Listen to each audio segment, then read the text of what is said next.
A Visit from St. Nicholas by Clement Clark Moore. 'Twas the night before Christmas when all through the house not a creature was stirring, not even a mouse. The stockings were hung by the chimney with care, in hopes that St. Nicholas soon would be there.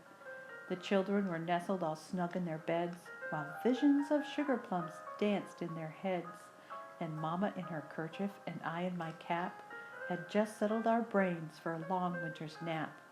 When out on the lawn there arose such a clatter, I sprang from my bed to see what was the matter. Away to the window I flew like a flash, tore open the shutters and threw up the sash.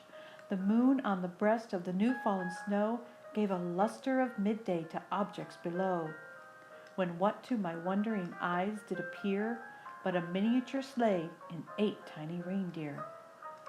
With a little old driver so lively and quick, I knew in a moment he must be St. Nick.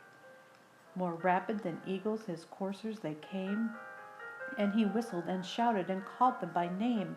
Now Dasher, now Dancer, now Prancer and Vixen, on Comet, on Cupid, on Donder and Blitzen, to the top of the porch, to the top of the wall, now dash away, dash away, dash away all. As the leaves that before the wild hurricane fly, when they meet with an obstacle, mount to the sky, so up to the housetop the coursers they flew, with the sleigh full of toys and St. Nicholas too.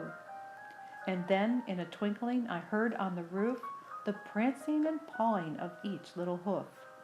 As I drew in my head and was turning around, down the chimney St. Nicholas came with a bound. He was dressed all in fur, from his head to his foot, and his clothes were all tarnished with ashes and soot. A bundle of toys he had flung on his back, and he looked like a peddler just opening his pack. His eyes, how they twinkled, his dimples, how merry! His cheeks were like roses, his nose like a cherry. His droll little mouth was drawn up like a bow, and his beard on his chin was as white as the snow. The stump of his pipe he held tight in his teeth, and the smoke, it encircled his head like a wreath. He had a broad face and a round little belly that shook when he laughed like a bowl full of jelly. He was chubby and plump, a right jolly old elf, and I laughed when I saw him in spite of myself. A wink of his eye and a twist of his head soon gave me to know I had nothing to dread.